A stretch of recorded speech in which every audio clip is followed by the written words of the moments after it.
yeah. Come on, boys. Play me something worth sipping to. Here we go now. All right. Welcome to American Whiskey, where we talk about two of my favorite things, America and whiskey. So grab a glass, grab some ice, drink it neat, drink it however the hell you want. Sit back, relax, and let's talk about where the hell this country's headed. Yeah. Cheers. All right now. That's enough, boys. All right, let's talk.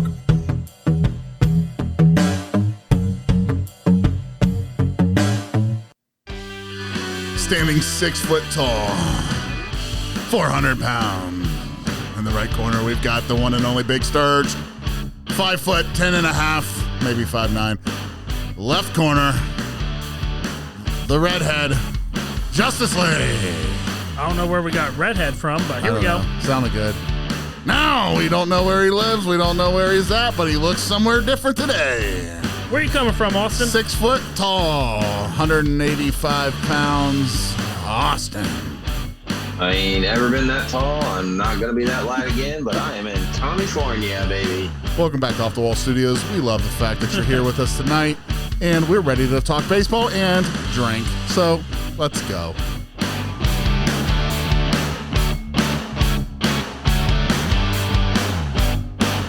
All right, folks, you're back in Off the Wall Studios with your boys. We've got a few missing, but let's just talk about the ones that are here because that's what's important because that's where the conversation is going to come from. Big Sturge, Dylan, Austin, welcome back. How we doing, boys? I'm glorious. So this is going to be a little bit of a different episode, I feel like. I don't think it's different. I mean, we have different topics we always talk about. We're still talking whiskey, which brings us to our always number one go-to. Anthony, you want to give a little background here? So, first off, I don't know how many people, if anybody's listening to this, probably not. But if you are and you love baseball, who's your favorite team? We're going to start there. Well, who is your favorite baseball team? Well, I think I can speak for all of us here. I think we're all a little on the disappointing trail, hopefully going on the up. But we're Reds fans. But let's go Red Lights. Go Reds. I'm not ready to be hurt again, guys. I'm not. I have to go to counseling still from last season. Most years, I wouldn't even say from last season. I would say 2021 is what killed me. All right, so tonight on the speaking of baseball, I searched around for a good bottle a year ago to do something like this, and we're just now cracking it open. This is Beanball, the Spirit of Baseball, Bourbon whiskey. This is a well-known distillery. It's Cooperstown Distillery. I will personally be honest, I've not had good juice there. Not tried this, but I personally haven't had good juice. Now, this bottle, this is sitting at, let's see here. I thought I was prepared here. It's 45% alcohol. So, and it looks cool. Actually, Austin's not in the cornfield. You're not in the cornfield, but Austin, you were shaking your head. What do you have to say about it? So I'm not in the cornfield, but Cooperstown, they do have a fantastic baseball bottle whiskey. The whiskey's terrible, but the baseball bottle is fantastic. Yeah. But oddly enough, as I was kind of, doing a little digging about like the background of, what is America, baseball, and whiskey, because the two collide. Look at this gem of a bottle. Oh, man. That's cool. They released back in the day. It looks, I wish I was at home right now because I would show you. I remember your bottle. Austin, if I remember correctly, I think me, you, and Lee cracked that bottle together, and we had to mix it with some pretty creative things to drink it. So if you're wondering now, what is this Cooper Towns bottle? It's a 90 proof. They really strive to make it sound like a good bottle. They claim it's a handcrafted blend. So this is a blend that adds a degree. I claim they handcrafted it in sawdust. Right. So it's a handcrafted blend that adds a degree of softness for the palate while craving layers of depth and complexity. Our distiller decided to bump this up slightly in proof in order to finish the notes on this and make it an enjoyable sip. So it's sitting at 90 proof. I don't think that's very high. Does it say what some notes are on that? Because so I was gonna say, so just because you're gonna read things that says 2018 best whiskey value. It smells sweet. But I want to explain something real fast. Is just because you see, this is just like in the movie Elf when they walk in, it says the best coffee shop, right? Right. Congratulations. Well, who rated this the best value? So you got to look at that. And this is Drammy, 2018 Drammy Award for the best whiskey value. I don't really know who that is. 2014 gold for Manhattan 50 best bourbon competition. 2014 it scored 87 points with the Whiskey Advocate Summer. They're trying to pinpoint you on some of these rankings. But I believe this is about a $45 bottle. To me, that's a little more than I usually spend on a bottle. So it says it was the best whiskey value. So $45 would be interesting to get this taste and note on. But Dylan, do you want to just dig in and sniff it? It smells pretty sweet to me. Sniff the rim. Well, hey, before you guys do that, I'm not in my normal chair. So I had to go out awkward and source a bottle. So being that I am in California, I went with a Gold Bar Bottle Company product. It is the Gold Bar Rickhouse Cask Strength Straight Whiskey. So it looks reddish. It is. It has a very red, like amber copper color. It looks like it is basil. It's a triple copper pot distill. It is 103 proof, so that'll put a little lead in your pencil. Yep. And the mash bill is an 80% corn. Yep. It's an 80% Texas corn, 20% Midwest rye mash bill. So that was my, I figure if I'm in California, I might as well get something from here. It is not directly distilled here. They do source and blend, but it is aged here. So that's what I'll be sipping I think on that tonight. the color of that is intriguing. Yeah. Oh, the color is amazing. And I think maybe that color of the wrap on that maybe gives it that tint, that reddish tint. I was thinking the label. Oh no, it's definitely a burgundy. No, that really is a darker. So they give other than the fact that it is a straight. So knowing that it is a straight, it's at least 2 years aged. They don't give you any other age outside of that, but it's first aged in new oak barrels and then it's finished by additional aging with French oak staves. So the one thing I couldn't find on our bottle that we're sipping on is you can't find the age. So I'm assuming it's blended, so it's probably got some older whiskey mixed with some younger whiskey, I would assume. Well, I can tell you now, it's not good. So they have a couple different places on the website at Cooperstown Distillery where it shows where you can buy it online. It's going for $53 everywhere I'm clicking. So this is actually a $53 bottle. I might pay $10 for it. So, to burst your bubbles, this 103 proof, I paid $36 for this. Wow. So it's not good. I give this a 0 on smell. This would be my lowest. You know what, Anthony? I would rather drink Billy Goat. Oh. And you know how much I hate that than drink this Billy. shit. I love Billy. It's not good. Not good at all. Like, we deserve to get Facebook banned for even trying this. I kind of like how SpiritHub.com put this on here. They said, named for the pitch thrown by frustrated pitchers at batters who crowded the plate, Beanball Bourbon is perfect for enjoying the game at home. Beanball Bourbon is handcrafted blend of Indiana bourbon and Cooperstown Distillery small batch bourbon.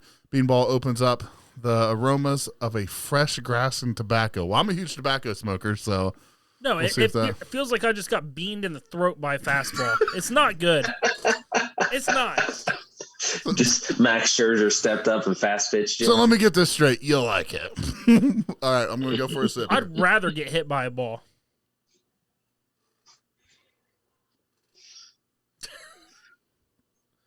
It's not good. It's a 6. Wow. The smell doesn't have anything to do with the taste. It's sweet. You know what it reminds me of? It's brandy. I can see that. It reminds me of a brandy. It's sweet. You don't really fruity. Yeah, it's very fruity, almost like a taffy, maybe. Okay. A taffy flavor. It's taffy-ish. It's not good. Do people use that as a taffy-ish? But other than like being $53, what a ripoff. You should be ashamed. I mean, it's not good. I'd rather take a beanball to the throat, to be honest. Because the smell is terrible. Like if I let my wife smell that, she's gonna be like, "That's terrible." She won't even taste it. So that was to me. In order for me to enjoy something that I'm sipping on, I'm gonna have to enjoy the smell, like all the way through. But it doesn't taste like it smells. It smells like moonshine. So what was the other bottle we talked about trying? Don't you? I mean, I'm not a fan of this. I would never buy this. Dylan's just ready to move on. He's like, nope, just you can talk about it a little bit if you want, but so what I do like is that it's baseball themed. I think that's cool. I guarantee people buy this because of the fact that it has a baseball and it's called Beanball. This isn't being bought because it's a good solid deal. You're not getting a deal on this bottle. This website's offering 15% off the order. It's still not a good deal. You know what I mean? So, so Dylan, is this like the Rafael Palmero of like whiskeys right now? Like it's taking the fly ball off of the top of the head and bouncing over the fence. Like, is that where you feel you're at with this particular whiskey? I don't even want to talk about this whiskey. I don't like it. Well, we're a whiskey podcast. I know, That's what we do. Yeah, we got to talk about it. I would say, I would agree with you on the smell. Right. I would give it a 0 smell. I give it a 2 on taste. Like it's just something I wouldn't even. If someone was like, "Hey, here's a bottle of this for free," I would be like, would you rather put your mouth closer to a camel's dick and drink the piss out of it, or drink that? I mean, of course, I would rather drink a fucking whiskey. I'm not drinking piss out of a camel dick. Might smell better. It might. It might smell more pleasant at this point. So, Dylan, welcome to our next Facebook ban, folks. Oh, yeah, I forgot. By the way, we continuously getting a lot of crap on our Facebook. I don't know who. And then you just brought up camel dicks. I know. So next topic, camel dick. So, Dylan, let's do this. You don't like it. Let's be a little constructive. Yeah. What can you tell people that see this bottle on the shelf? Like, why should they avoid? Like, what are the things about it you don't like, other than it's just nasty? Because I can get that kind of feedback from a 3-year-old. One, a price point, $53. I want something that's going to not wow me, but I want some flavors. I want it to smell pleasant. I want to get different things from it. This is not giving me any of that. I was just trying to. I was just trying to. A little hype up. I'm trying to make you smile, bud. He is very upset about this. Like if you're gonna, and I'm very adamant about this because it's baseball themed. We are baseball lovers over here, and you're just taken away from baseball. So what's it smell like? What's it smell like? All right. So I have this nailed down to a T. It smells like leather from a football. Yes. Okay, not a baseball glove. No. It smells like a football that many men have touched. Okay, so it tastes a little bit like many men, man juice and leather. I think Tom Brady might have deflated it once. Yeah, it tastes. It smells like deflated balls.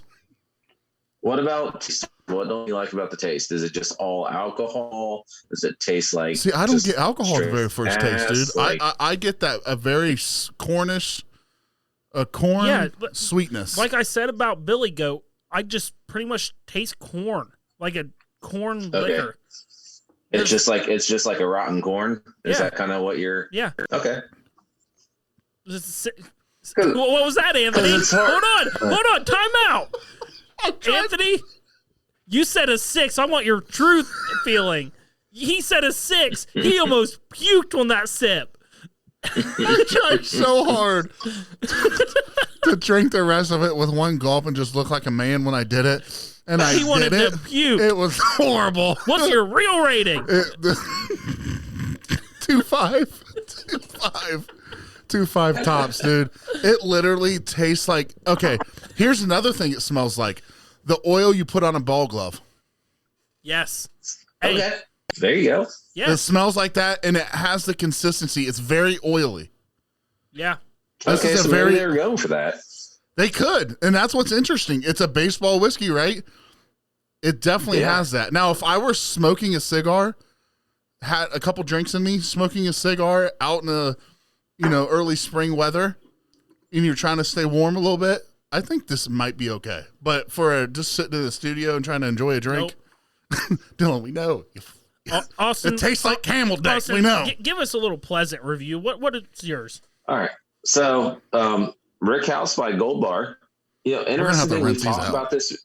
We've talked about this before in the past, like legs on a glass. There's not not legs on this glass. There's a ridge. Really? Like it forms a ridge as you swirl it around, and it just holds. So I can see the rim. I don't know if it's probably. Oh yeah, I can see that. But it doesn't. It's not running back down the glass. It just creates a nice ridge at the top, and it sits there. I can tell you when I open this, I can hold this. Normally, you want to put your nose down there and get you a nice big whiff. I can hold this thing probably 4 to 5 inches from my nose, and I smell molasses, like syrup, heavy syrup. And I like those kind of smells. A little bit of tobacco. All right, guys, newsflash. Put some water in it. Try to open up something different. It might change it. Make it worse. Like coffee is in here heavy. Like it's almost too potent, like a perfume, because I really can't put my nose down in it. Why I like that I can smell all those things. Put your nose in it. I'm terrified to get down in there. Like it's gonna burn my nostrils. And band. Yep. We're talking whiskey, folks. Give us a little taste. Anybody say what they like? Favorite baseball team? Anybody? We have 2 people saying Reds. Go Reds. We got Ann and Miss Smith. They know better. And everything that I liked about the nose is gone. Ooh. Really? It is. Take a massive shot and see if it makes you want to puke. No, hell no. It's all oak, like nothing but oak and smoke. Put your nose in it. So they probably went wrong with the triple barrel. I don't know. It's not triple barrel. It's triple distilled. But you know who? Okay. It's oak, smoke, and water. Like I'm stunned that this is 103.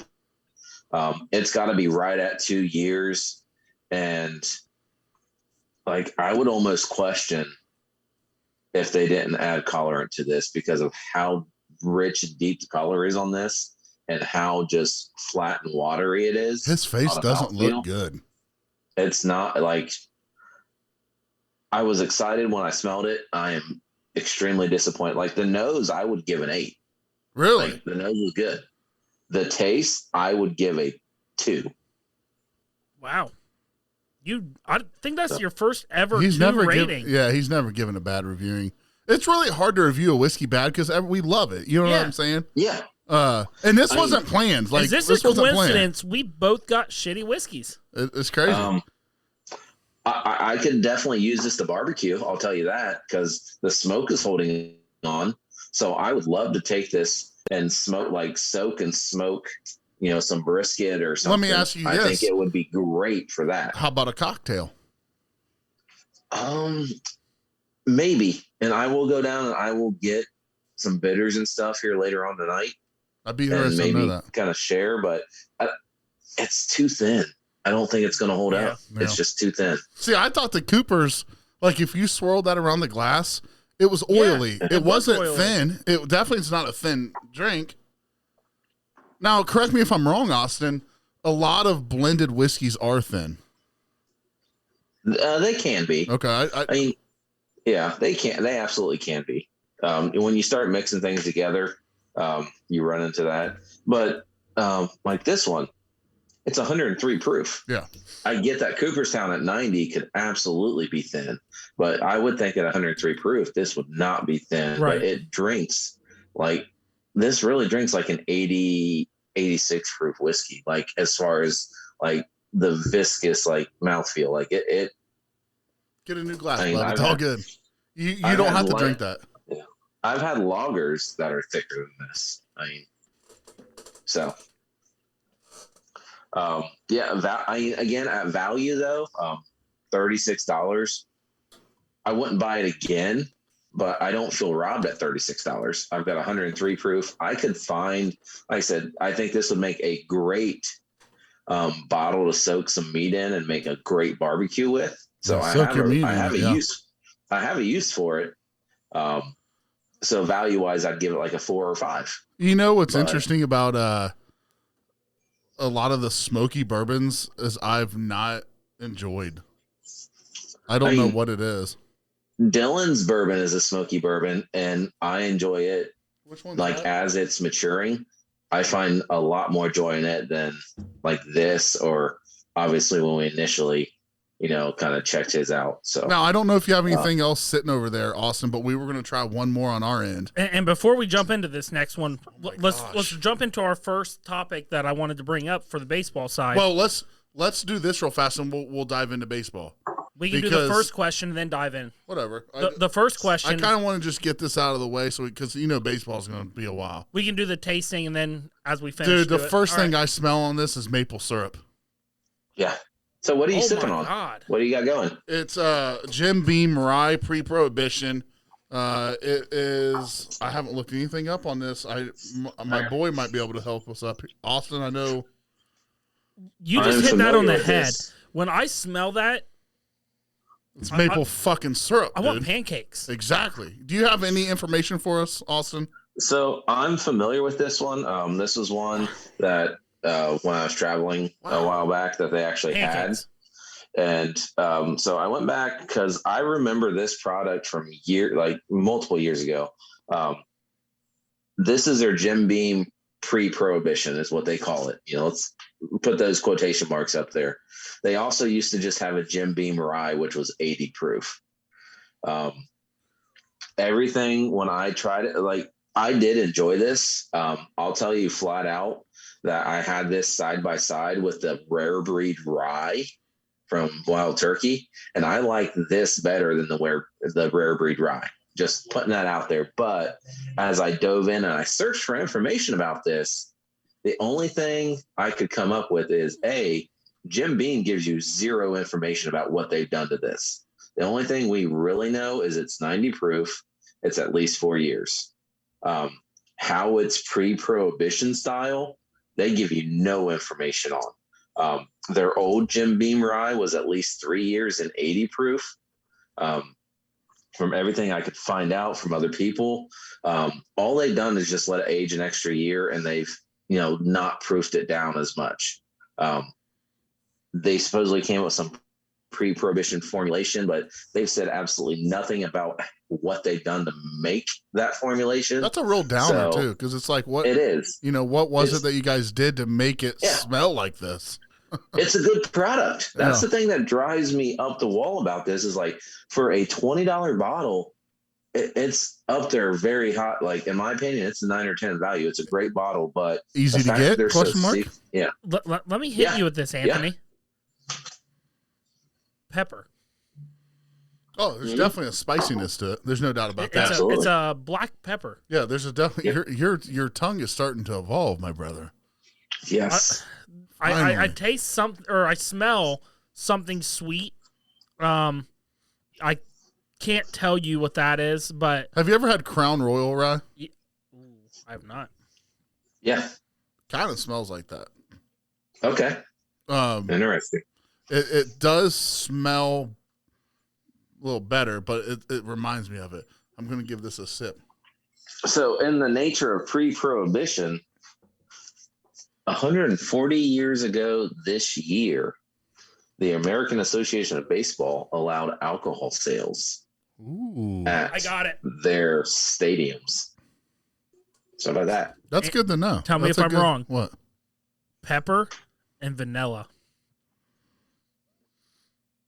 That's that sweetness right there, the vanilla. I mean, as far as I'll go back to nose. You get that spiciness, like you said. You get a caramel. You get the butterscotch. There's a lot there. You get that heavy vanilla. Maybe some toffee. But as far as the palate goes, you get that grain. I taste vanilla in the notes. You taste it. You taste the vanilla, but it's not as prominent as in the smell. And, it's almost like there's like a sweetness, like a raw sugar woody flavor almost. You know what I'm saying? Like yeah, I can see that. And man, for $20, I mean, it finishes good. It's a medium finish. I like that. You get that back into the grains for sure. Like a dusty, it's almost like a wood shoppy. Like it's almost like grandpa in a wood shop grabbed an old glass, poured some moonshine in it, you get that like sawdust, the wood shop back into it. You know what I mean? Second taste, I really got. Does that make sense at all? That second taste, I really got vanilla and oak. A lot of it. It smells like like an old overhaul or something. I like it. Okay. I give this I think that's the same product. I give this a 9 on the nose and a 7 on taste. How much was this bottle, Anthony? $25, I think. I'd buy this every day of the week. Yeah. I'd buy this. Yep. I agree with that. It should be on. We talked about this multiple times about value in bottles. Your bargain buy. This should be on. Oh yeah. Yep. I don't think. Now, on the other hand, I don't think this would hold up well in like an old fashioned. No. This is more of a strong enough. Straight. Like I think this is a great introductory rye for somebody that's starting to dive into whiskeys. Like I think this would be a great way to start getting them some rye, discovery levels. I would agree with that because, like Anthony said, he said something about my palate. I feel like I started on some pretty difficult ryes with you guys. Yeah. I don't think you liked whiskey a lot in general when we first started. There were some that I did, but for the most part, I didn't. But there was a lot of complex stuff. I was like, when you guys when you guys were explaining it, I was like, I don't fucking know. I'll straight up admit it. I was like, I don't know. I think the best way to explain it is I don't believe anybody tastes a beer for the first time as a kid and enjoys it. I made that same argument to someone the other day. And I've always said it. There's not... If you tell me your first sip of beer you liked, I'm going to call you a liar. Yeah, because everyone's tried it when they're little. It's not good. But over time, you get into high school and you drink it and you're like, act okay, like you like it. And then you get a little older. And then when you become like a dad, you even like it really a lot more than you did when you were in your 20s, It's just like that with whiskey. When I first tried whiskey, I'm like, that tastes like just like any other whiskey you would try. Dog shit. It burns your throat. It's not good. So it's an acquired taste. You literally have to teach yourself what it is you are smelling. And what Tyler, that's exactly what we're explaining right now. I was the same way. What are you going to share with what you're talking about? So Tyler just said, I drank enough lattes. Tyler Schaefer. He said, I drank enough lattes to start liking them. Now I love them. And that's where I came from. When I started drinking Busch Lights, is because I was talking to a girl that loved Busch Lights. Nobody so I was like, I'm going to start drinking them. And now it's my go-to beer.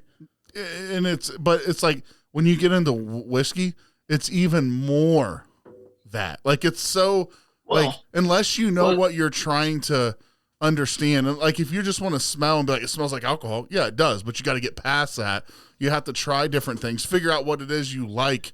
What you enjoy, and then you start creating that palate, and then your palate grows. You know what I'm saying? Anthony, to hit on that, you're going to love this next statement from me. What's my go-to, if I can get it, whiskey? Weller's Green Label. Green Label. I don't think that's true. I think the only reason I think it's my favorite is because we got very fortunate. We got a lot of bottles of it, and my palate adjusted to it. Because I've tried some different bourbons. I think the first time you tried it, dude, you fell in love. I think that's one of your go-tos. I have tried different bourbons, and I was like, holy shit, I love that. Now, you're right. For the price point and everything, I would go Weller Green Label. But to say it's the best tasting, I took a step back from that last week, and I was like, you know what? I think it only was because we could always get it. But you have to also understand, Not only that, it's that bottle is a great drink. It's a great drink. It's a great price. It is. So what's your favorite then, Dylan? Yeah, you go back to what's your favorite now? Mm-hmm. The favorite that I have tasted was the Rabbit Hole Red Label. Okay. Really? Rabbit Hole makes some good stuff. I was never a fan. Now, remember I told you I only like that Red Label. To say that it's my favorite, it is the favorite I have tasted and drank a couple of. Yeah. Would I buy that over a green label? No. Because I could buy 2 green labels for the price of that one bottle. You know, it's interesting. One of my go-tos lately has been this Michter's Sour Mash. I remember I got a hit over here. We were both a huge fan of that. But, well, you say that. I wasn't like breathtaking away the first time I tried it. I wasn't breathly taken away the second time I tried it. But, like, after work, coming down here in the studio, and I'd pour just, like, a little bit, you know, just to sip on and stare at my fish in the fish tank that you see over here. Dude, that's, like, my go-to the last 2 weeks. It's been phenomenal. And if I could get another, I don't know how relatively easy that is even to get. But it's a great bottle. I don't know if you've had that, Austin. Yeah, so I've had the Michter Sour Mash in their bourbon. But to add kind of like maybe we move on to baseball after this, but to add one more piece to the whiskey topic, you talk about like nobody liked beer the first time they tried it. I think a big part of why nobody likes whiskey the first time they try it is because they have it all at once. Yeah. And they either like 1.5 ounce glass or they just take a bottle and they sit there and pass it around the campfire. That's a good point. And I don't think you've ever really given yourself a chance to like it. And to add what you're saying there, Austin, You don't start as a sipper. Tyler Schaefer literally just said that. He said, yeah, I don't touch whiskey, never liked any of it, but also try to chug it, and I don't think that's the way to drink it. It's not the way to drink it. It's the worst way. But that's 99% of the time. That is the exact way. Can I say something to you, Tyler? If Tyler's listening? He is. Go take that video of the chopper, son. I don't know what that means, but I'm sure we'll get a comment. We've had a low chopper, like telephone pole low, going around our area for like 5 hours. But it was creepy. To hit on what you guys just said, Anthony, I guarantee you, if we went to O'Connor's right now, and we went to anybody sitting at the bar and said, "What's your go-to whiskey?" Jack Daniels, Jim Beam, Fireball, Jameson, Fireball. Yeah, it's something they're gonna shoot. A bar that everyone has. Like you've got them right there, all of them. Now the brothers, Jameson, Jack, Jim, and I guess Fireball. I mean, Fireball's huge. It's disgusting. The difference is, if me and you went in there, they've seen us in there enough times drinking whiskey and stuff, and even Austin's been there a couple times. Where I went in there on Friday night when I said I was going to get lunch and try those rabbit holes. Yeah. Alexis, first thing she said, Busch Light. I was like, no, I think tonight's going to be a whiskey night. I want to try some rabbit holes. And she was like, well, do you want them in an old fashioned or do you want them this way? Knowing that I wasn't shooting. Mm-hmm. You have to build that rapport with your bartenders. Yeah, I think you're right. If you go into a regular old bar, and you say, let me get a Jack, they're going to bring you in a shot glass. She knows that I'm not shooting. Yeah. And I think that's very true. But if you go in and you're like, what kind of whiskey do you have? And, and you're looking for something like, do you have any Whistle Pig? Like, once you start talking like that, no one's shooting Whistle Pig. Right. But if someone they don't know walks in. Well, maybe they do. If someone walks in and says. Austin's a savage. He may. If someone walks in, they don't know, and they just say it's a whiskey night, they're going to be like, all right, you want a shot? Yeah. Right. But it's funny. We went to lunch today in London, and I sent that picture, Austin, I think you commented on it, of the Whistle Pig 12-year. I've never had that. I thought that was at your house. I had no clue. No, I went to lunch, a little bar. I just thought you were starting early. Isn't the Butcher Block the big place now?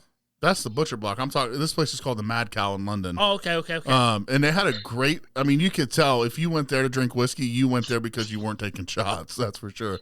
They had a really good selection.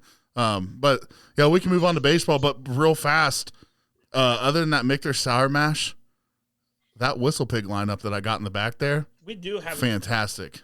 We have a pretty good Whistle Pig lineup. So moving on to baseball. Let's go with the first question. We don't have to hit on it hard, but just quick predictions. Who do you think's going to win the World Series, Austin? Ooh, World Series. That's a tough one. So real quick, we're gonna go World Series, Cy Young, MVP. All right. That's tough because you can't. I think they've proved year over year you can no longer buy a championship. You're right. With that said, and a lot of my people are going to come out of that group. I still think the Padres are poised. As much as I don't want to say it, I think they've got the right mix with guys that are young enough and they have enough fun that the Padres are my pick this year to win the World Series. I don't want them to, but those guys generally have a lot of fun in that dugout. So that piece of it, keeping the fun in the game. You're right. Yes, there's a lot of guys in there making a shit ton of money. You're right. And real quick before we move on, that was one thing me and Anthony talked about, the fun in the game. We think that was a big reason why Jesse Winker had the fall off that he had last year, is when he lost Castellanos, him and Castellanos had all the fun in the world. Is it a coincidence that they had fun and they made the All-Star team together? And then they're apart and they both kind of fall off? But that's a discussion for later. Anthony, what do you think about World Series? Well, I'm going to go to Cincinnati Reds. I know I can't say anybody else. It's in my and I say the only way that they win this. I think we have a strong starting pitching lineup. I think our bullpen has the potential of being strong as long as our starters can go deep in some games. And we have a very young – our infield is loaded. We have a loaded infield. I'd like to see Joey Votto do DH. He has no business playing first this year. Let him do what Albert Pujols did with the Cardinals those next couple of years, or if he sticks around that long. But I really like our infield. I think they're set up really good. I believe that our outfield has a lot of guys to choose from, and I really, it's a really young team that can be dangerous and it can be really good. Marlins. I mean, look at the Braves. Look at the Braves. The Braves are super. They made that run, dude. You're right. And so, yeah, I really don't think they will, but I'm hopeful, and that's just my choice. I'm picking them. So I will make, even though they'll probably go last. I will make my answer a two-parter. First part is World Series champs. Second part is MVP. I thought we were going around the horn. We're going to, but they're both on the same team, and I want to bring the Reds back into this a little bit. My World Series champions is a young team. They have some veterans, but I think they're going to start having fun this year. We have two ex-Reds on them, the Seattle Mariners. Ooh. I think Luis Castillo has a Cy Young year for them, and Suarez starts having some fun again. So my challenge to you, Dylan, is how do they get better in the offseason? Because they lost a third Reds player, Jesse Winker. They did. What did they do to get Jesse better? Winker, from reports, was a locker room cancer. He wasn't trying in practice. They have some very young players coming up. What's the guy's name? Is it Julio Rodriguez, I believe? I mean, he's already been there. I don't know what you mean about coming up, because I'm pretty sure they came up last year. All of their young talent to the Reds. But Julio Rodriguez came up last year, and he's going to be that young player that sparks them. I think Austin has a good point, though, is what is it that they brought to the team to make them better? There's not much of a change. It's the trades they made last year. Luis Castillo has had time to get comfortable. Suarez has time to get comfortable and get back to his regular player. What do you mean he's not a Cy Young winner? He's shown that promise with Cincinnati. Yeah, but he's never had like a ball out. Now he has a team around him where he can get the wins. He had the teams around him in Cincinnati. He didn't have a whole lot of offense there, but either way, he can get wins now. In Seattle, Seattle doesn't put up runs. Did you not see them last year? Oh God! So I believe in Luis Castillo. I do not believe in the Seattle Mariners that they've gotten any better. That is my pick. Cy Young and World Series winners, Seattle, Luis Castillo. Right. It's hard to hear. It's hard to hear that. Jesse Winker is a fucking cancer in the dugout. That would have never have thought that. Right. I would not have either. Right. But now the Brewers have to figure that out. Yeah. All right. So Cy Young winner. That's the next question. Yep. So I'm gonna start in NL first. I truly believe Sandy Alcantara repeats. I don't know if it's ever been done before, but he has the talent, and I think he can repeat as the Cy Young winner, in 2023. That is my, National League pick. He did it last year. He was a unanimous decision as that. The American League gets a little bit harder. Jacob deGrom, he's on a new team with the Rangers. He has all the Rangers that went out and spent money. They have all the tools to do it. If deGrom can stay healthy, I go with deGrom. If he can't, Garrett Cole with the Yankees is my guy. So that's my Cy Young picks. All right. This one's tough for me. I really like Lance Lynn. I like he's 6'5". He's like 300 pounds. He's been in the league for, since probably 2010, but he's not had a bad season. Not one, dude. We're talking, 16, 11, 11 and 6, 15 and 10. He's putting up innings. I see that this year you're going to see that with his age coming to where it's at, he's going to start using some more off-speed pitches. And being, the fact that he's with the White Sox, who I think is a good team, I see him being he's one of those guys that's just like, really? But if you go back and look at the years that he's been around, when he was with Texas for the 2 years that he was there, dude, he absolutely shut the league down. And even when he was with who was he with for like 10 years? Was it the Cardinals? Yep. Yeah, absolutely. So I look at those kind of guys, just some of those guys that he still got it. He's 35 or 36 years old, but he has a lot left in the tank. And he's just got one of those arms, dude, that can just go fucking forever. You know what I mean? But last year I think was one of his worst years.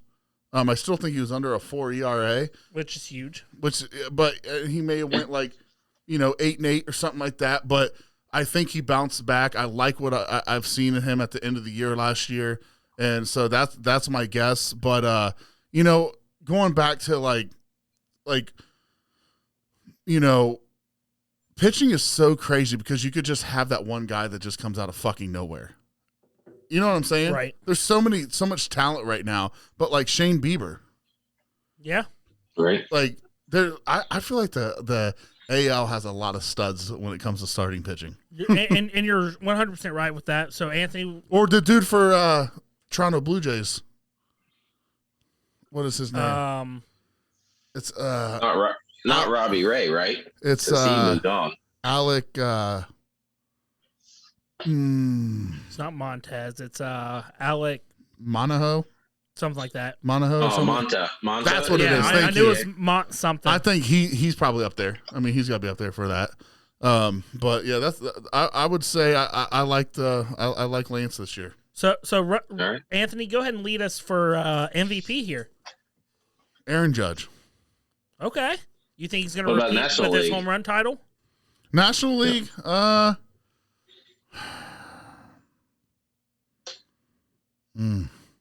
Pass.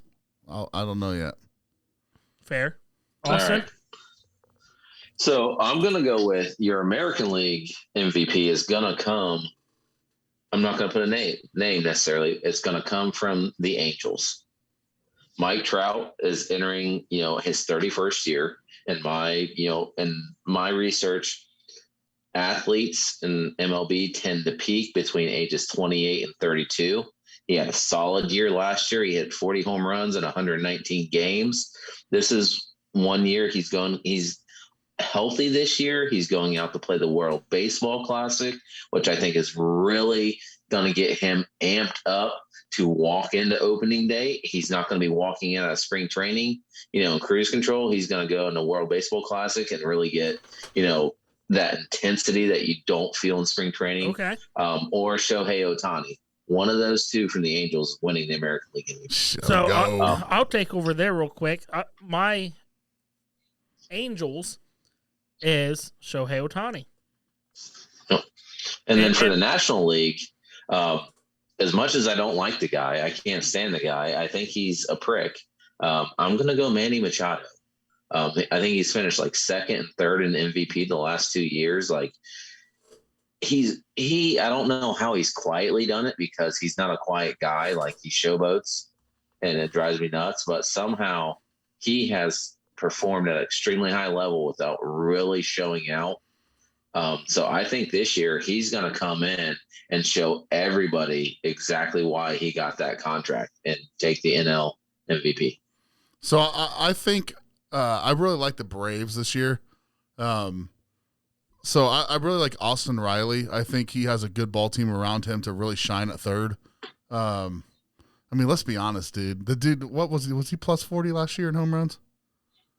He might have been just shy. But Austin Riley, dude, I like him as a National League MVP. I think he's just a fucking stud. And let's be honest, there's 2 guys right now that you can name off the top of your head from the Braves that could win the NL MVP. You're right. Absolutely. So such a great is a beast. He really is. He's a young guy. And I think he's a really overlooked piece of that ball team. So because not only can he play third, he can play outfield, and I think he even dabbles at first. I mean, he's a good ball player. Versatility's huge right now. And one of the biggest things is I'm trying to look up his stats. Give me 1 second. So last year I was going to say he puts in a lot of innings. 615 at bats last year. Still batted with 273. He hit 38 home runs. This was third or fourth year in the league. Third year. Like, he's a young guy. Yeah, and he didn't really even start until 2021, you know? So, Anthony, you say there's 2 guys in the Braves. I'm assuming you mean Riley and Acuna. Yeah. Which is the same. But I will add that there's a third guy, Albies. Well, because Albies can easily go 30 for 30. Matt that Olson. Dude has power. He has average. He can steal bases. When you talk about a team winning the World Series, you can't leave the Braves out this year. No, absolutely not. But that's another team that quietly does it. They've got like all this money that the Padres have spent on big contracts. Like, somehow the Braves have got all these multi-year deals at an absolute bargain. So, I mean, I'm excited for the Braves. They're going up against juggernauts. I hope they can do it. I just don't know if they can. Can I backtrack the World Series prediction? Because obviously the Reds ain't winning that. Yeah. I was talking to my brother this week at B-Dubs on Tuesday. And I said, I'm obsessed with the Atlanta Braves and what they have. They are so young, and they've been together and played together to where it could be really scary, either good way or bad way. This is a really break it year for them. They're so young, but they've been together. Right. They have a loaded Max Fried. team. Yeah, I mean, they Matt got pitching, Olson. They've got everything. Yeah, so I really like the Braves this year, but yeah, I think Riley takes it the MVP, man. I hope so. I'm rooting for him. I mean, do you have that backup team where you're like, man, you love the Reds, but you secretly root for this team too? Do you guys have that at all? Yeah, absolutely. Okay, I didn't know if I was the only one. I mean, I guess I would say I kind of rooted for Seattle because King Griffey. Yeah, I mean, then we had 3 Reds over there too. Yeah. Yeah. So Austin, let's play Name This Player. My National League MVP, 2 times MVP, Rookie of the Year, 7-time All-Star, Home Run Derby champion, 2-time Silver Slugger, NLCS MVP. Last year, 370 at-bats, 18 home runs, 286 batting average. Bryce Harper. Who is he? So until you said home run derby champion, I thought you were predicting the future and you were talking about Jonathan India, because he's going to check all those boxes. Put that on the board. Yeah, I can see it. But all right, anyway, Bryce Harper. I like that. Bryce Harper's winning his 3rd MVP this year. That wasn't even hard to guess. Me and you've talked about it though. No, we haven't. We talked about it last week. I don't remember that. He is getting soft and selling off into the sunset. He won't. He batted 286 last year. What do you mean he got soft? He only had 370 appearances. Okay. Austin Riley had 670. He is okay. He is not.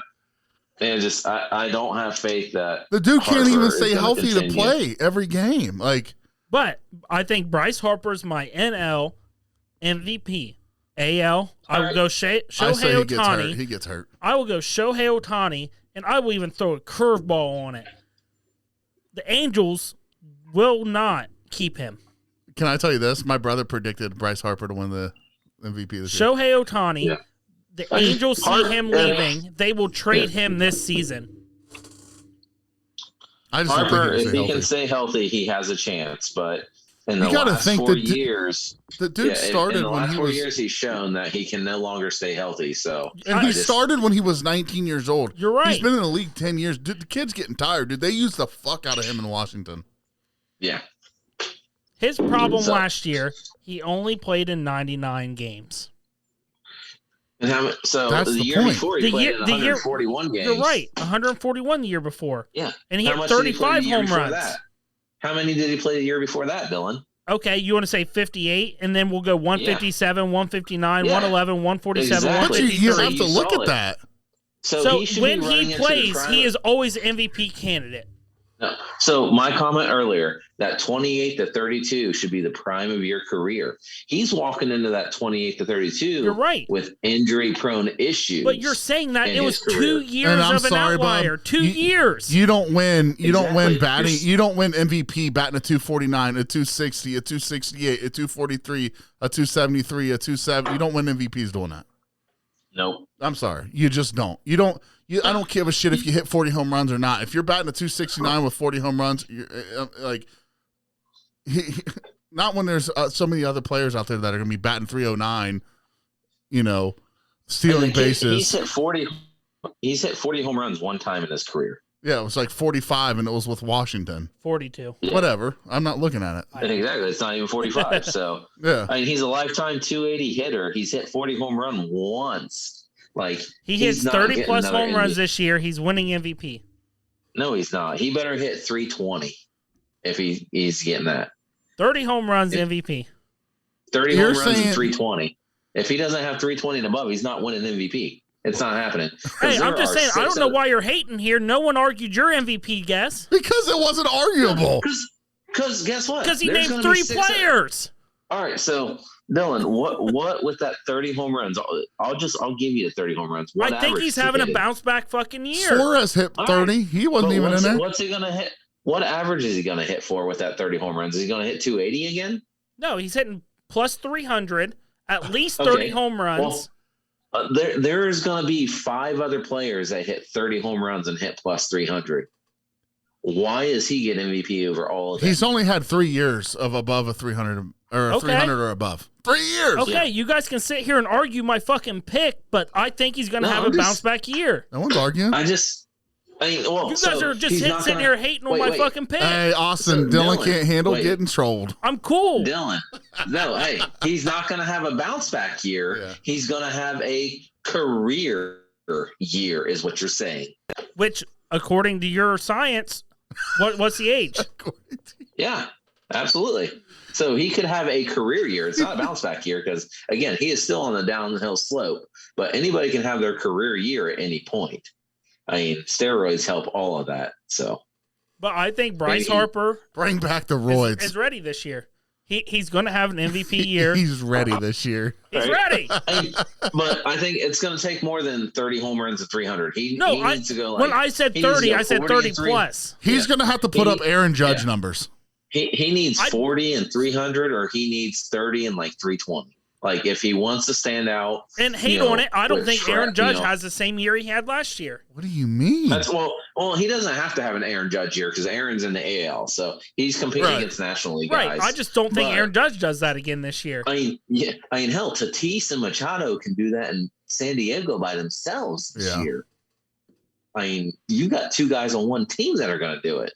And there's, like I said, Austin Riley very well could do that this year. Marcell Ozuna could do it this year. Ozuna could do this. Like I'm saying, there are 5 or 6 other guys that you're talking about 330 and 300.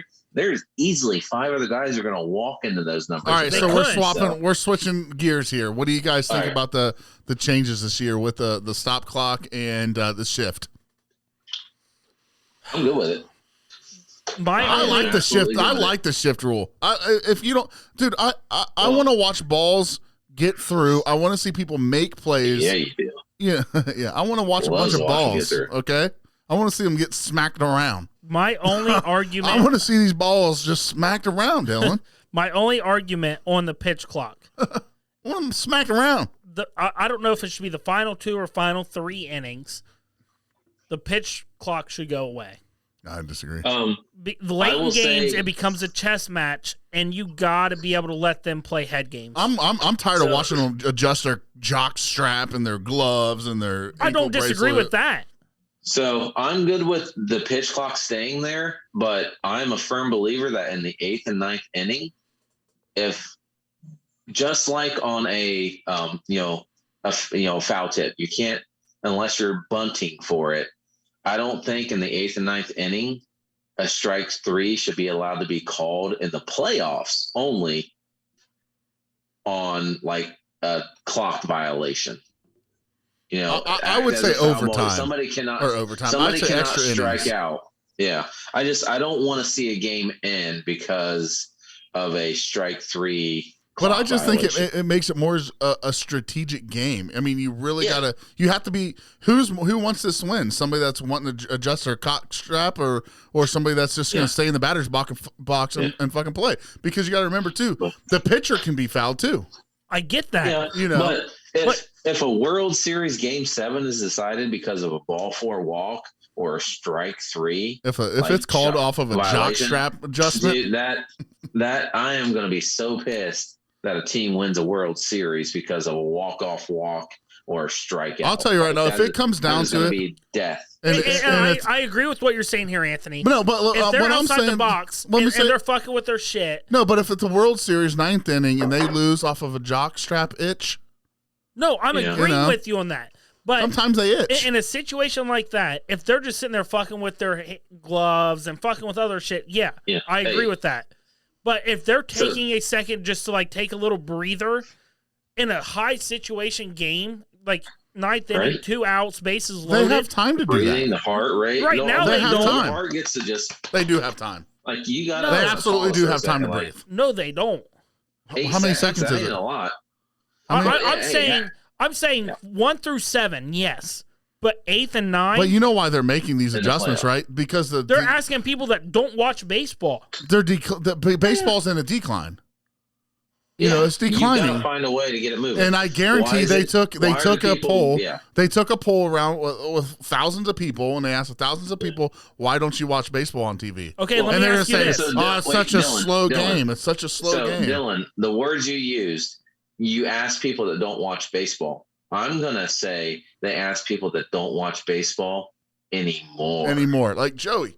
They Uncle quit Joey. watching baseball. Okay, but you love baseball, right, Austin? Absolutely. You love baseball, right, Anthony? Obsessed with it. Where did this poll come from then? Can I be honest with you? If you ask me one thing about it, I don't like to watch it on TV the whole game sometimes, is because it can be slow as shit. That is a fact. Yeah. I love it, though. I do too. I didn't say I didn't, but what I'm saying is watching somebody step out, adjust their gloves, which is what I'm saying. Play with their dick a little. I agree with you. The first 7 throw some innings, sunflowers do it. in. Maybe even the first 8 innings, you do it. The game has to speed up. But the 9th inning, let them do their thing. I would love to go back and watch film on the good old days when this was the American sport, baseball. Do you think, back then, Pete Rose, the Big Red Machine, like, let's talk about the Reds. Were they doing all that shit? No, these dudes were hardly wearing batting gloves back then. And real quick, to answer your question, Austin, the Reds game's about to start. I told you it was like 8-something. Yeah, I just got the notification. So, but you see what I'm saying? It's like, the game has evolved over the years for sure. And one of those ways that has evolved is slowed down a lot. The game has slowed down a lot. You're 100% right.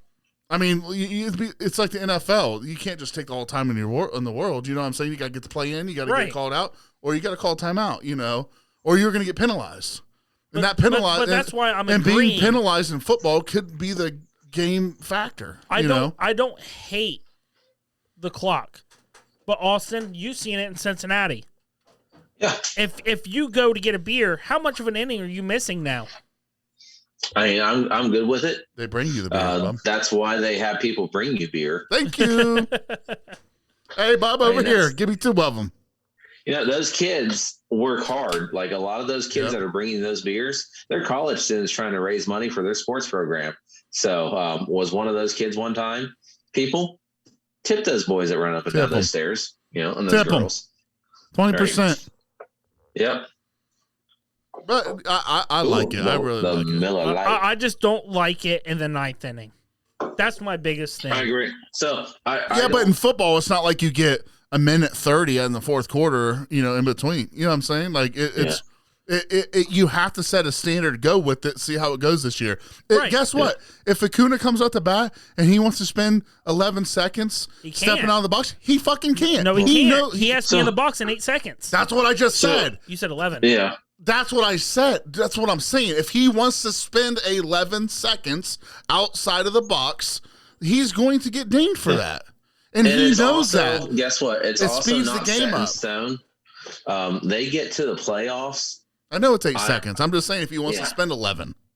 I would bank on it that when the playoffs hit, either the pitch clock goes away completely, because during the playoffs, the more people aren't getting tired of the playoffs and walking away from the TVs. Yeah, that's true. When the playoffs start, the pitch clock will either go away or it will become extremely lax, and they will allow people extra time because the extra adrenaline and intensity that's pumping through players' bodies, you do need an extra second or two to collect that and focus it and put it towards what you're trying to accomplish. So I fully believe when the playoffs hit, they're not going to decide games. There will be games decided in the regular season this year, but if you miss the playoffs because of one game was decided by that, your team wasn't that good anyway. And too bad. At that point, it's just part of the game. Right. So, Austin, you said you had a baseball question. Well, hold on. We didn't finish what I was saying. What was your other one? What about the shift? The shift is huge. We're just talking about the shift is fucking huge. So they're just using the outfielders for that now. Do you like that, though? Yeah, Joey Gallo's a bat. Yeah. I don't like it, and I like it. I realize that when I'm paying you $30 million to go hit a baseball and they're shifted all the way to the right, you should know how to hit it the other way. But even now, especially if they're using the outfielder for it, that's an easy triple all day long if you can hit Oppo. Right. I mean, it's just they're basically playing a left center and a right center, and they're throwing their center fielder in that gap. Well, what they're trying to do is they're trying to make more base hits. Right. Yeah. Because pitchers are just dominating the game right now, which I have no problem with. I'd like to see. As a baseball fan, I love seeing a pitcher fucking go out there and dominate. But they're not asking people like you and I. They want other people outside of the sport, coming in here and watching it. So there's two different pieces of that. You can yes, pitchers are starting to dominate it because the ERAs are going down. That's my topic, foreshadowing.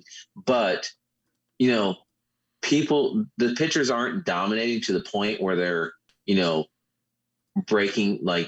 Old school pitchers would pitch inside and break off batters at the handles, snap bats right and left, and calls weak ground balls. Now pitchers are dominating, but these guys are still pulling with power. So because pitchers today, they are pitching to strikeouts. They are not pitching the soft contact. Their goal is to strike batters out, which is allowing people to continuously pull the ball. I fully believe in the fact that you have a first base, a second baseman, a shortstop, and a third base. I think they should be in their positions, period. That's why they give you a position and a title. Right. So you should own that. But, all right, you want pitchers to quit dominating the game.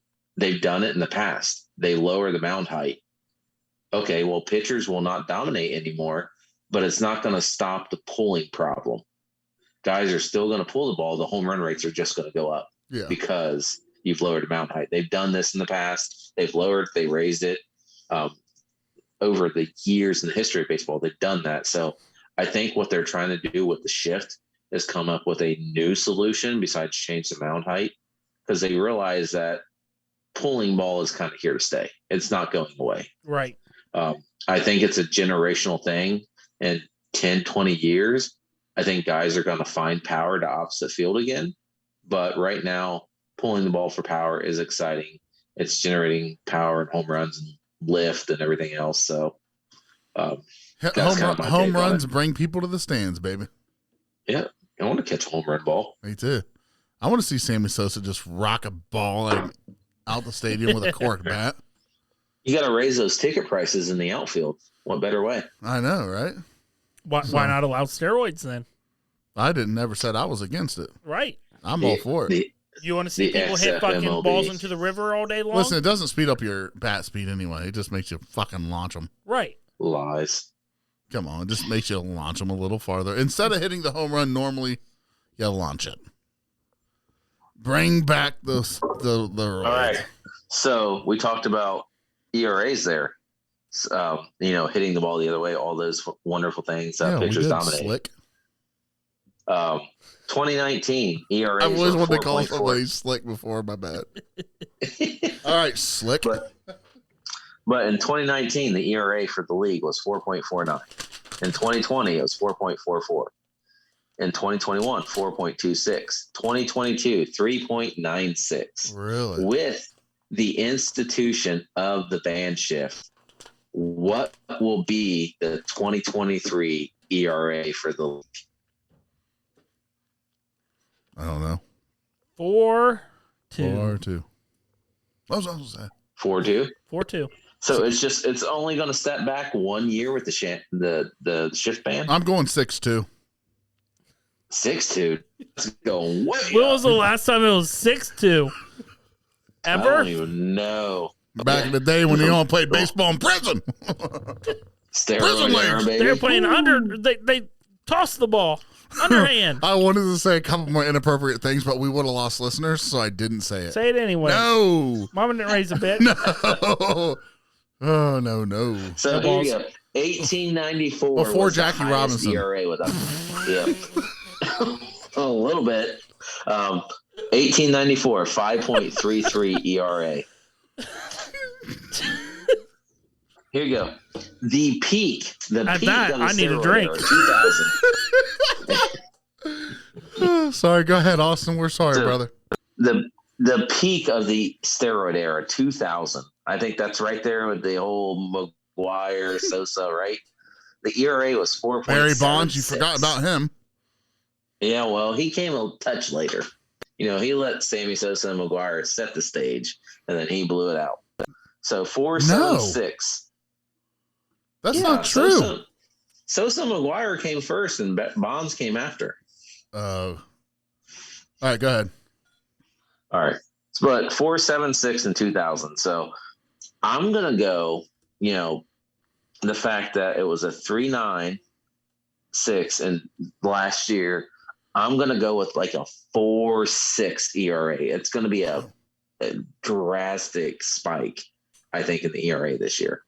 So I'm going to go 4.6, which is a 0.6, 0.65 boost. Just to let you know, Barry Bonds' rookie year was 86. Mark McGuire was 86. Sammy Sosa was 93.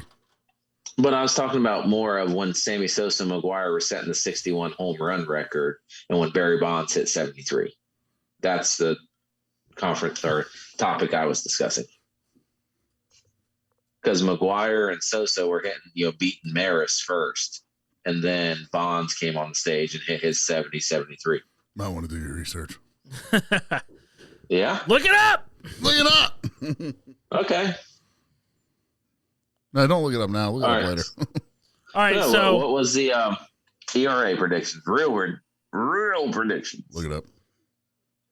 Mine was 4-3 or 4-2. 4-2. I'm gonna go 5-1. 5-1. Yeah, dude. Those infielders can't move like that. This would be a huge difference. I'm gonna say 4-2. Can you imagine how many balls the shortstop not playing second base is like? A center fielder is gonna come in now. They can't come to the infield. Yes, they can. They're not coming to the infield, bro. Have you not seen the shift they're doing? Or they're just going to right powerhouse the ball every single time they swing. No, they have to. They have to have 3 outfielders in the outfield. They can't just come play They infield. do. No, they're not. What have they been doing right now, Austin? They're still in the outfield grass. That's what I just said. They're not coming. That's what I just said. The edge of the grass. You still don't think that's going to do the same thing? Any Major League Baseball player can hit a fucking pop up in the middle of the outfield. A pop up is still going to be caught by the left center or right center. 5-1. 5-1. Hey, Anthony, Mark McGwire hit 70 in 98. I know. I Bonds didn't even. hit 73 in 2001. Just to let you know, let's see how good I am though, because I didn't even look it up. Yeah. I think because I was obsessed with baseball cards as a kid. I'm pretty sure Bonds and Mark McGwire came in the same year in 1986. One came in with the A's, one came in with the Pirates, and then Sosa I think was 93. That was just all in my brain knowledge. Look it up. Yeah. Was I close to that though? Yeah. I was talking about. I don't know about that, but I was talking about their Look it home up! run pieces. I was just talking about Barry Bonds broke the home run record right after McGwire. That was my original. Who statement. owns it? I mean, Barry Bonds. Technically with steroids. Because guess what? You know what? Roger Maris is probably doing lines of coke to hit his home runs. So what's a steroid? What's not? If you're hitting home runs on cocaine, you fucking deserve the title. First off, rolling doobies of coke in the dugout just to go pop a home run. Do you think Babe Ruth never chugged a beer before a game? Hey, the Babe Ruth, the Babe Ruth era. Let's talk about that. 86 was McGwire. Well, okay, Austin, can you do this? What was the ERA back then when Babe Ruth played? Yeah, because those boys had beer bellies. Give me some years for Babe Ruth. Oh, I don't. I'm gonna have to know. Hold on, that. give me a second. Because those boys were coming in hungover. I guarantee it, dude. Oh yeah. No, they were coming in trashed. 1930. Let's do go 1930. Go 1930. He was definitely playing in the 30s. So go 1930. He was born in 85. I know. But go what was home run year? I would say 1915. So his most home runs was 1931. So go 1931. Or no, 1927. Go 1927. What was the ERA back then? 1933, the ERA was 3.85. Austin, will you please look up 1921 because he hit 59 home runs that year? And Jesus Christ. He hit 60 in 1927. Yeah, that's what I'm saying. Well, he just looked that up, so I'm saying look at 21. Look it up. Look it up! Coach! 399, just a notch under 4. Jesus. So I'm going 4-2 this year. That's basically what the ERA was. You can't argue that. ERA is in 2022. So any of our arguments are null and void. So, but that was the quote unquote dead ball era, right? Like that's what they referred to that as. Dead ball hitting 59 home runs. I was about to say dead ball hitting 60 bombs? Nah. But what was his next closest competitor was something stupid like 20 or 30. Yeah, like nobody else was in the class of Barry Bonds. Like you said 1921, Dylan, was when Barry Bonds wasn't thought of. My question is, how many steroids do you think Babe Ruth did? Oh, all the steroids. Because he went from 0 home runs to 4 to 3 to 2 to 11. Yeah, 29, but now you have to look at games played then, because at bats 92, 136, 123. Once he came into the league and started putting up at bats, he started pounding the ball. That was that pounding beers. Yeah, dude. Hey, that was when baseball was a real deal, man. They were chugging beer, smoking cigarettes in the dugout. All right, so you said 1921, Dylan? Yeah. All right, so for reference, in 1921, the leading home run team had 85 home runs. That's crazy. So if you just Babe Ruth had 59. Like that is the absolute So he was Aaron judging it then. Yeah. You know, he was just dominating the game. But yeah, this guy is hitting, almost, more than the rest of his team. Here's what I don't understand about people watching baseball. Dylan, you said it earlier. I'm just saying, I was being a little bit of on the other end of it. But when people are like, there's not as many home runs, there's not many. Do you know how hard it is to pitch a baseball and do it well? Right. It's so difficult to see a pitcher go out and throw a no-hitter. I don't give a fuck if nobody hits the ball. Watching a no-hitter in the bottom of the 9th inning and then somebody hits the ball, it's like it hurts you. You know what I'm saying? Hunter Green, no-hitter, lost the game. That's an exciting game. Are you listening, Dylan? I am. You remember Hunter Green? hit it through a no-hitter. And lost the game. And lost the game. I was at that game. What do you want to talk about? I was there. What do you mean? I'm saying that there is exciting. I was in Pittsburgh. You know how much my heart sank? Really not.